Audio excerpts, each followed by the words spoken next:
All right, thank you. Thank you, Emily, for moderating the starting of this webinar, and thanks to you all for participating in this briefing on the POPRC 17 and CRC 17. So I will be providing, Emily?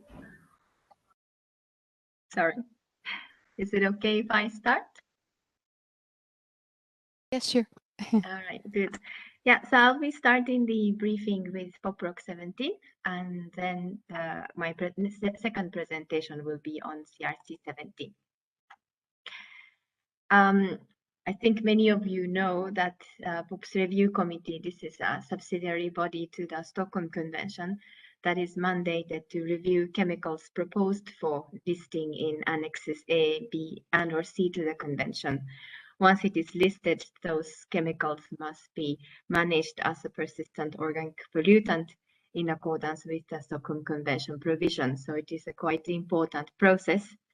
And the procedure is prescribed in Article 8 of the Convention, with information requirements and criteria also provided in annexes such as D, E, and F.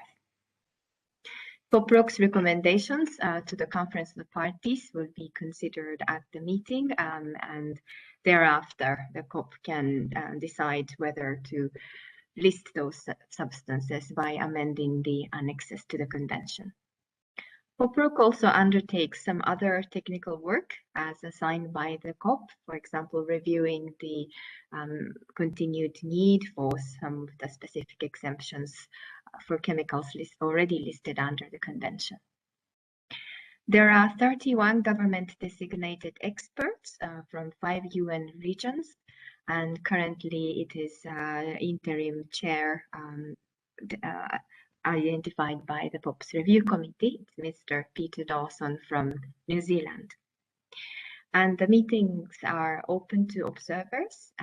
Parties to the convention are also considered as observers to the POP's Review Committee meeting, as well as other observers that are admitted to the convention's COP meetings. Now, I think that we have been in this situation of the COVID-19 pandemic quite a while now. The meeting was impacted last year as well, so POPRC 16 meeting took place in an online format. But for the POPRC 17 meeting, we are currently preparing to hold that meeting as face-to-face, with the possibility to also connect through an online means. The online platform to be used will be Interactio, and we will be sending this information about the use of online meeting platform to registered participants. The meeting will be from 24 to 28 January 2022, and it will be at the Conference Center CICG in Geneva. This is the same venue as our COP meetings every 2 years. The tentative schedule of the meeting is available in EF2 of our meeting document, and as provided there, plenary will start at 9:30 a.m. and ends at 5:30 p.m. in Geneva time. There will be 2 hours lunch break in between, and the plenary meetings will be interpreted into the 6 UN languages. In addition, we will have contact groups in the evenings or during the period when there are no plenary sessions. All the sessions will be broadcasted, connected through the online meeting platform, and therefore participants can also take part in both plenary and contact group meetings online. The pre-meetings were held on 1st and the 2nd December 2021, and the registered participants had the opportunity to listen to the presentations on chemicals to be considered and ask few questions to the drafters of those documents or the parties proposing new chemicals.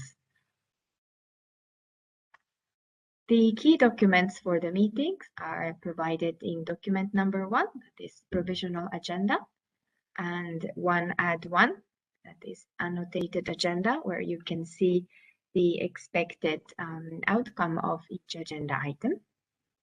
The scenario note prepared by the interim chair of the committee is available in INF1, and the tentative schedule I just mentioned is in INF2 Rev1. The provisional agenda looks like this. As you can see, it is a quite busy agenda. And now in my next slides, I will be providing you with some information on each of the technical items. The first technical item for consideration will be the draft risk management evaluation on methoxychlor. This is a pesticide that was nominated by the European Union, and the POPRC 16, the last meeting, had adopted the risk profile on this chemical. And during the intersessional period, based on the Annex F information on socioeconomic consideration submitted by parties and observers, the intersessional working group had prepared a draft risk management evaluation on this chemical. The POPRC 17 is expected to consider and adopt this document with any modification, and if based on the draft risk, based on the risk management evaluation and the risk profile, the committee is to formulate the recommendation on whether to have those chemicals be listed under Annex A, B, and or C. Now, the next chemical for consideration is Decloran Plus. This chemical is at the stage of draft risk profile. The draft risk profile was considered at the POPRC 16 meeting. However, the committee was unable to adopt the draft risk profile at the meeting because of the lack of information on adverse effects that was considered not conclusive at the time. And therefore, the intersessional working group has revised the draft risk profile for consideration at POPRC 17. It is a flame retardant applied in several items that are listed in this slide. And after the adoption of the draft risk profile, if that is the case, the next step would be to invite information specified in Annex F and the preparation of draft risk management evaluation. The third chemical for consideration is UV328. This substance was nominated by Switzerland, and the proposal was considered at the previous meeting. The committee considered that the proposal fulfilled the screening criteria, and the intersessional working group prepared the draft risk profile based on the information specified in Annex Convention. So if the POPs review committee is satisfied with the risk profile, it could adopt the document and establish an intersessional working group for the next stage of the review process. Risk profile stage is a quite important stage because the committee is expected to take decision on whether the chemical is a persistent organic pollutant that global action is warranted. And therefore, those chemicals UV328 and Decloran Plus at the risk profile stage would be scrutinizing the information in Annex E to the convention.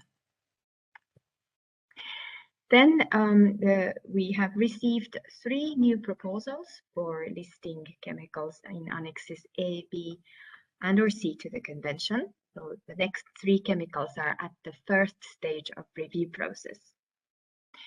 Chloropyrifos, this is a pesticide, was nominated by the European Union, and it was all proposed for listing in Annex A to the convention. As this is a screening stage, the committee is going to evaluate the proposal and decide whether it is satisfied that the proposal fulfills the screening criteria or not. If so, then the committee would establish an intersessional working group to prepare a draft risk profile in accordance with Annex E to the convention. The second chemical that was proposed for listing is a very long name. It's a chlorinated paraffins with carbon chain length in the range of C14 to C17 and chlorination levels at or exceeding 45% chlorine by weight. You might be aware that Stockholm Convention has short chain chlorinated paraffins listed in Annex A to the Convention. And so those substances, chlorinated paraffins, are very similar chemicals, but as you can see, the carbon chain length and the chlorination levels are different from those that are already listed in Annex A to the Convention. This was proposed by the UK, and the proposal and the information relating to the proposal are available in the documents listed here. Again, this substance is also at the Annex D screening stage, so the committee is going to evaluate the proposal against the screening criteria. The third chemical for consideration is the long-chain perfluorocarboxylic acids, PFCAs, their salts and related compounds.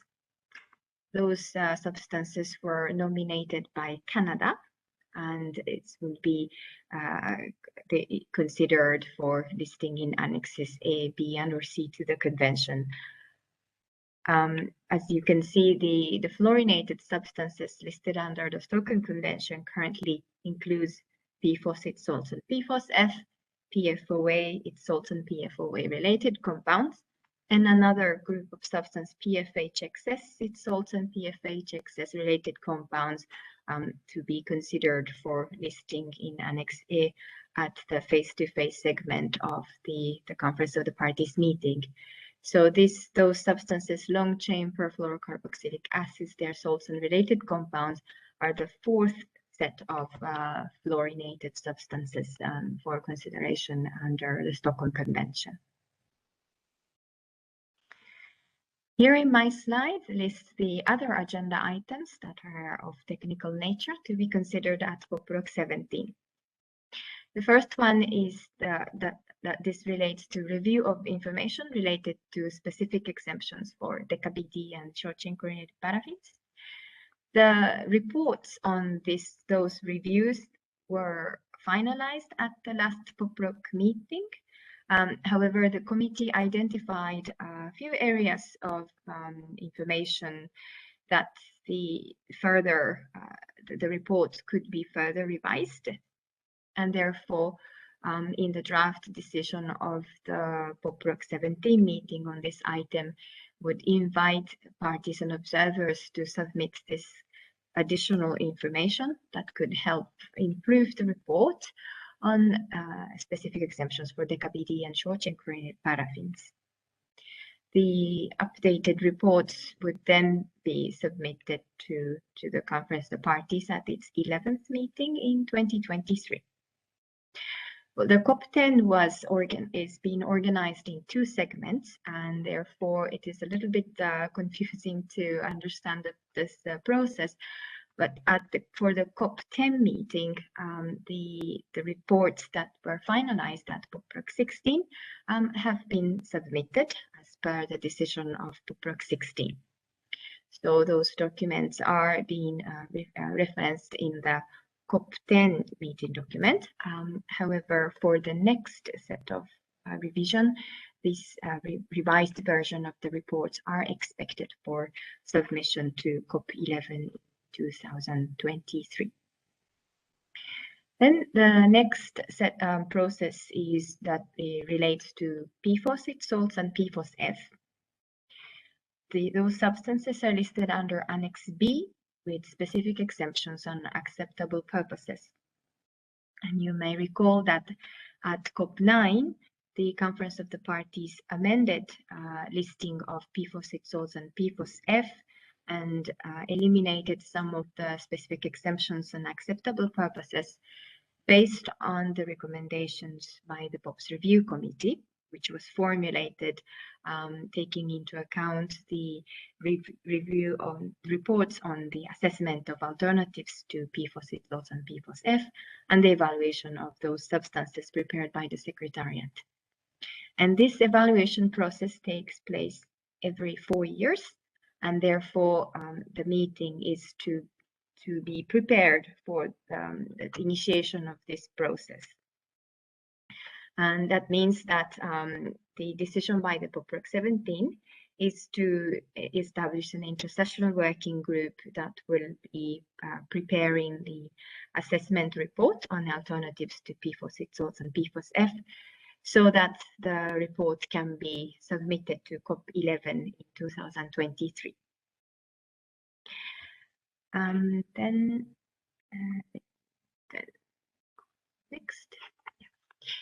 the next item relates to indicative list of substances covered by the listing of perfluorooctanoic acid, PFOA, its salts, and PFOA-related compounds.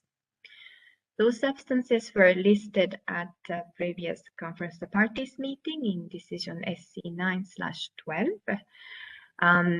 It had several of specific exemptions. In addition, the Conference of Parties adopted actions related to those substances in decision SC9/13. And according to that decision, the Conference of Parties requested the Secretariat to compile, in consultation with the POPRC, to prepare an indicative list of PFOA, its salts, and PFOA-related compounds covered by the listing of those substances under the Stockholm Convention. This is because PFOA-related compounds includes several substances, and the parties needed clarity on what are the PFOA-related compounds so that they can control substances in accordance with the Stockholm Convention provisions. And then there were several iterations of this draft updated indicative list, and which was also considered at the previous POPs Review Committee meeting.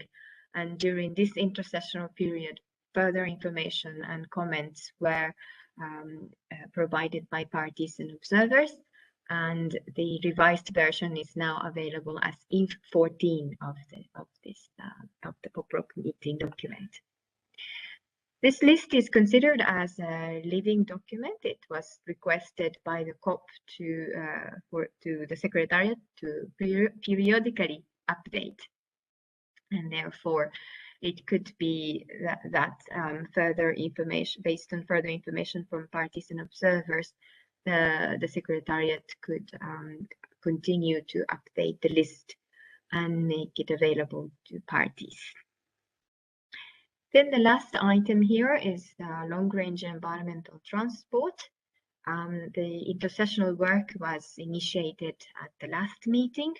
It was the committee felt the necessity to look into the long-range environmental transport criteria, especially during its consideration on UV 3 to 8, where the substance seemed to have the process for long-range environmental transport that could be triggered by the plastic debris or migratory species or other means, and therefore the committee is now looking at the cases that has their reviews that they have undertaken in the past in relation to this criteria, and the draft guidance will be available as INF 15. There has been a bit of a delay in preparation of this document, as there were many comments that were difficult to be reflected. Apparently, this is not an easy guidance document, and therefore you can see in the work draft decision contained in this working document, noting the need for further work on this development of the guidance document, and therefore it is not expected to have the guidance finalized at the next meeting, but rather a work to continue during the next intersessional period, and therefore the draft work plan is suggested in document INF/16. Now, other agenda items that relates more for the organizational matter includes the information on rotation of the membership. During the online segment of COP10 that took place in this year, the Conference of Parties decided to extend the duration of the terms of office, which was initially expiring on 4th of May 2022 to the COP10 in July 20. To extend the duration until the end of closure of the face-to-face segment of COP10. This is so that there will be no gaps in the membership of the POPs Review Committee, even during the time when the schedule of the COP meeting had to be modified. So the election of those new members will take place during the face-to-face segment of COP10 meeting, and the new terms of office will start thereafter. Another item for consideration is the work plan for the intersessional period. So if the committee establishes intersessional working groups to develop draft risk profile or draft risk management evaluation, then the working group will follow that work plan, the standard work plan, to prepare such document. The work plan is calculated backwards from the date of POPRC 18 meeting, which was unfortunately not yet confirmed specifically, and therefore it is to be confirmed as soon as we know about the availability of or the possibility to hold the meeting face-to-face in Rome next year. Here is an overview of the tentative schedule of the meeting provided in EIF2 Rev 1. As I mentioned earlier, the plenary sessions are from 9:30 to 12:30 and 2 hours of lunch break, and then in the afternoon 2:30 to 5:30 p.m. Those are all in Geneva time. During the lunch break, I have already received requests for organizing side events. And so there is likely to have side events on Monday, Tuesday, and Wednesday.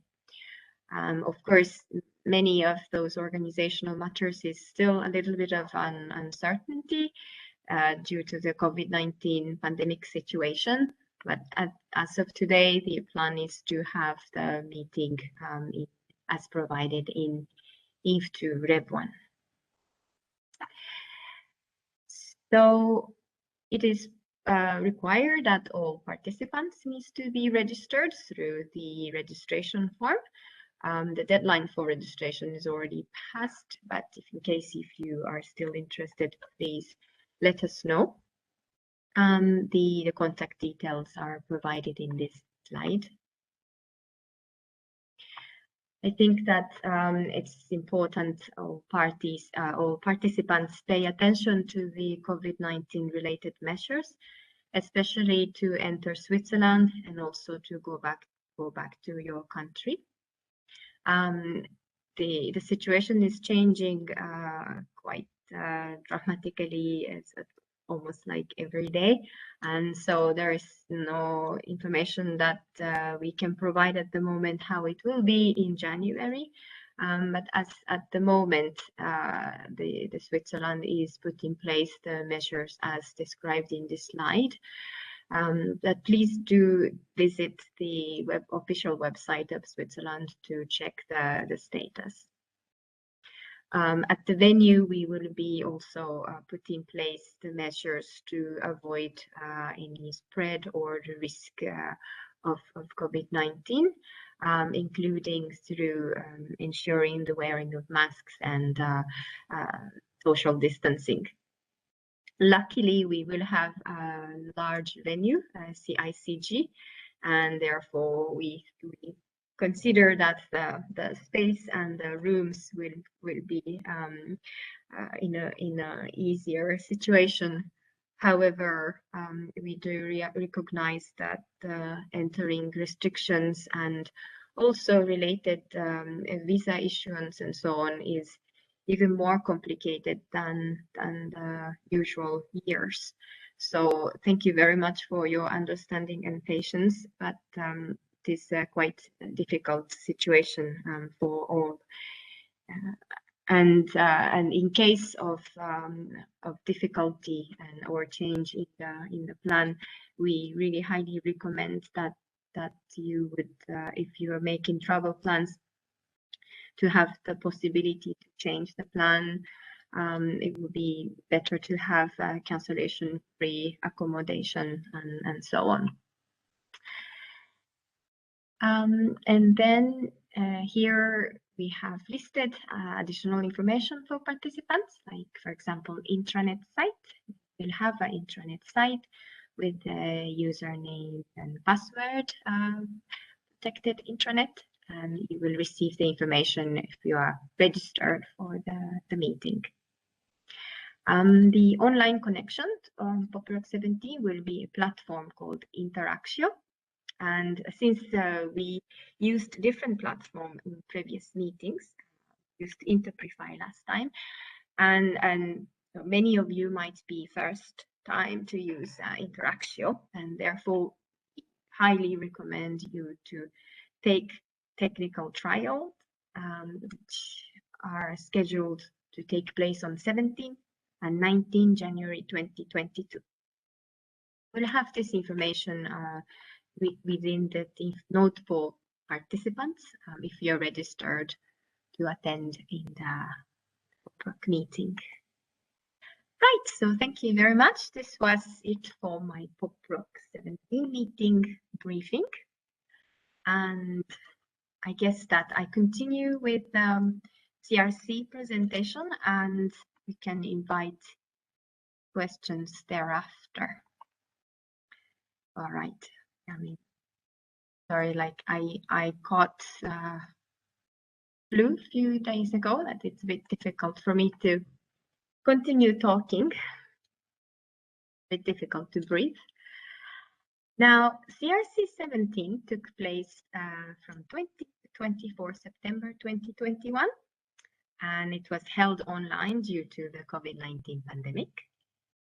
And also, we had received many more notifications that could have been in the agenda of CRC 17, but because of the limited setting under online meeting, the Bureau prioritized the chemicals for consideration at CRC 17. Right, the meeting was chaired by Zuki Gugwai from South Africa, and we had 131 participants connected to the meeting. The committee recommended listing of 2 pesticides and also reviewed notifications of other 4 chemicals. The 2 pesticides that were recommended for listing, the first one is iprodion, and this is the fungicide and would be applied as a pesticide in different countries. And the notifications were submitted by Mozambique and the European Union. Both notifications met Annex 2 criteria, and the committee recommended this substance for listing in Annex 3 to the Convention. An intersessional drafting group was established to prepare a draft decision guidance document, which could be considered at CRC 18 meeting. And if it is finalized, then the recommendation on listing of iprodion could be considered at COP11 in 2023. The second pesticide recommended for listing was teribufos. This is an insecticide, and notifications were submitted by Mozambique and Canada. Both notifications met Annex 2 criteria, and the committee recommended this substance for listing in Annex 3. And same as iprodion, the DGD is being prepared, and the recommendation could be considered at COP11 in 2023. This table summarizes the timing for preparation of draft DGD. So the first draft has been prepared by the intersessional drafting group chair and the drafter, and it is currently being reviewed by the drafting group members. They are only CRC members. And after the commenting period by drafting group, the draft will be revised by the chair and the drafter of the drafting groups, and then it will be sent for comments by all CRC members and observers. Observers include parties to the convention and observers that are admitted to the Rotterdam Convention. So it's basically a public commenting period, which is expected from 10 February to 10 March 2022. And after that commenting period, the further revision will take place in April, and then will be finalized in May. And finally, the document will be translated into 6 UN languages and made available in July 2022. In addition, the committee is reviewing other notifications of final regulatory action. That includes thiodicarb and methidathion. Those two pesticides were considered at CRC 17, but the consideration was further deferred to the next meeting, and the draft rationale that was discussed at CRC 17 meeting, they are set out in INF 33 and INF 35 of CRC 17. In addition, there were 3 more substances that were in CRC 17 agenda item: carbaryl, chlorofenbinphos, and methylparathion. However, the CRC 17 was not able to take up those items due to time limitation, and therefore these items are deferred to CRC 18. Next here, and then currently and also previously, CRC has been undertaking intersessional work in order to prepare for the review of final regulatory actions at CRC meetings. It also includes a CRC bureau that needs election of new members in view of the rotation of the membership to take place after the face-to-face segment of COP10. CRC 18 meeting is currently tentatively scheduled for September or October 2022 in Rome, in FAO premises, if COVID-19 situation allows. And if so, then the meeting will be back-to-back with POPRC 18. As mentioned earlier, the exact date is not yet confirmed. Now here it's a little bit again busy slide, but it summarizes the intersessional work that is being undertaken for CRC 18. As mentioned, there are 7 substances: carbaryl, chlorofenbinphos, methidathion, methylbromide, methylparathion, mirex, and thiodicarb. Those are the substances that were considered in the CRC 17 meeting, and also received additional notifications from parties that they are currently included in their intersessional work. There are other substances that the intersessional work has already undertaken. Those include amitrol, carbon tetrachloride, and paraquat. So technically there are 10 substances for which notifications are being looked at by CRC during the intersessional period.